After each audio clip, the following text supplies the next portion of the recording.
حضرت آدم علیہ السلام کا شجر ممنوع کے قریب جانا، ایک تفصیلی بیان۔ حصہ 1 حضرت آدم علیہ السلام اور حضرت ہوا کا جنت میں قیام۔ اللہ تعالیٰ نے حضرت آدم علیہ السلام کو حضرت ہوا علیہ السلام کے ساتھ جنت میں بسایا۔ جنت میں ہر طرح کی نعمتیں ان کے لیے مہیا تھیں، اور اللہ نے انہیں آزادانہ طور پر جنت کی ہر چیز سے فائدہ اٹھانے کی اجازت دی۔ اس دوران اللہ تعالیٰ نے صرف ایک حکم دیا تھا، وہ ایک مخصوص درخت جسے شجر ممنوع کہا جاتا ہے کہ قریب نہ جائیں اور اس کا پھل نہ کھائیں۔ یہ حکم حضرت آدم اور حضرت ہوا کے لیے ایک آزمائش تھی۔ حصہ 2 شیطان کا وسوسہ اور باکانہ۔ ابلیس، جس نے اللہ کے حکم کی نافرمانی کی تھی اور حضرت آدم علیہ السلام کو سجدہ کرنے سے انکار کیا تھا، انہیں اور حضرت ہوا کو گمراہ کرنے کی نیت سے ان کے پاس آیا۔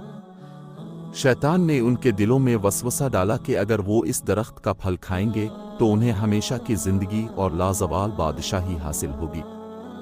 شیطان نے حضرت آدم اور حضرت ہوا کو اس بات پر یقین دلایا کہ اللہ نے ان کو اس درخت سے صرف اس لیے منع کیا ہے تاکہ وہ اس خاص فضیلت سے محروم رہیں۔ حصہ 3 شجر ممنوع کا پھل کھانا۔ شیطان کے وسوسے اور جھوٹے وعدوں کے بعد حضرت آدم اور حضرت ہوا شیطانی چال میں آ گئے اور شجر ممنوع کا پھل کھا لیا۔ جیسے ہی انہوں نے یہ عمل کیا، ان کی حالت بدل گئی اور وہ اپنی خطا کو فوراً سمجھ گئے۔ ان کی پاکیزگی اور معصومیت میں کمی آ گئی اور وہ اپنے اعمال پر پشیمان ہو گئے۔ حصہ 4 اللہ کی ناراضی اور حضرت آدم علیہ السلام کی توبہ۔ اس نافرمانی کے بعد اللہ تعالیٰ حضرت آدم اور حضرت ہوا سے ناراض ہوا اور انہیں جنت سے نکال کر زمین پر بھیج دیا، جہاں ان کی اصل زندگی اور آزمائش کا آغاز ہوا۔ تاہم حضرت آدم علیہ السلام اور حضرت ہوا نے فوراً اپنی غلطی کا اعتراف کیا اور اللہ سے سچے دل سے معافی مانگی۔ انہوں نے یہ دعا کی، بوینیا ذیلمنیا انفاسنیا وین لویمت غفنر لینیا ویترہمانیا لینیا واونینوے من الخسرنے۔ ترجمہ: اے ہمارے رب، ہم نے اپنی جانوں پر ظلم کیا، اور اگر تو نے ہمیں معاف نہ کیا اور ہم پر رحم نہ فرمایا تو ہم یقیناً خسارہ پانے والوں میں سے ہو جائیں گے۔ حصہ 5 اللہ کی رحمت اور توبہ کی قبولیت۔ حضرت آدم اور حضرت ہوا کی توبہ کو اللہ تعالیٰ نے اپنی بے پایہ رحمت سے قبول کر لیا اور انہیں دنیا میں خلافت عطا کی۔ اللہ نے حضرت آدم کو زمین پر اپنا نائب مقرر کیا تاکہ وہ اور ان کی اولاد دین پر عمل کرے اور دنیا میں اللہ کے احکامات کے مطابق زندگی بسر کرے۔ یہ واقعہ انسانیت کے لیے ایک سبق ہے کہ اللہ ہمیشہ معافی دینے والا اور رحم کرنے والا ہے، اور جب بندہ سچے دل سے توبہ کرتا ہے تو اللہ اس کی خطا کو معاف کر دیتا ہے۔ حصہ 6 سبق اور پیغام۔ اس واقعے سے ہمیں کئی اہم سبق ملتے ہیں۔ اللہ کے احکامات کی پابندی ہر حال میں ضروری ہے۔ شیطان ہمیشہ انسان کو گمراہ کرنے کی کوشش کرتا ہے، اس لیے اس کے وسوسوں سے بچنے کی ضرورت ہے۔ اگر ہم سے کوئی غلطی سرزد ہو جائے تو فوراً اللہ سے توبہ کرنی چاہیے، کیونکہ اللہ اپنے بندوں کی سچی توبہ کو قبول کرتا ہے۔ یہ واقعہ ہمیں اللہ کی رحمت اور مغفرت کی عظمت کا احساس دلاتا ہے۔ یہ واقعہ انسانیت کی ابتدا سے جڑا ہوا ہے اور ہمیں زندگی میں حق و باطل کے فرق کو سمجھنے اور اللہ کی رضا حاصل کرنے کی کوشش کرنے کی ترغیب دیتا ہے۔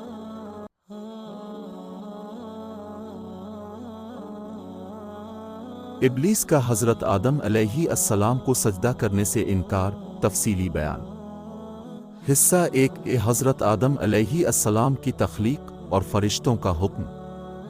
اللہ تعالیٰ نے حضرت آدم علیہ السلام کو خاص طور پر مٹی سے تخلیق کیا اور انہیں زمین پر اپنا نائب مقرر کیا۔ اللہ نے حضرت آدم علیہ السلام کو علم کا درس دیا اور انہیں اشیاء کے نام سکھائے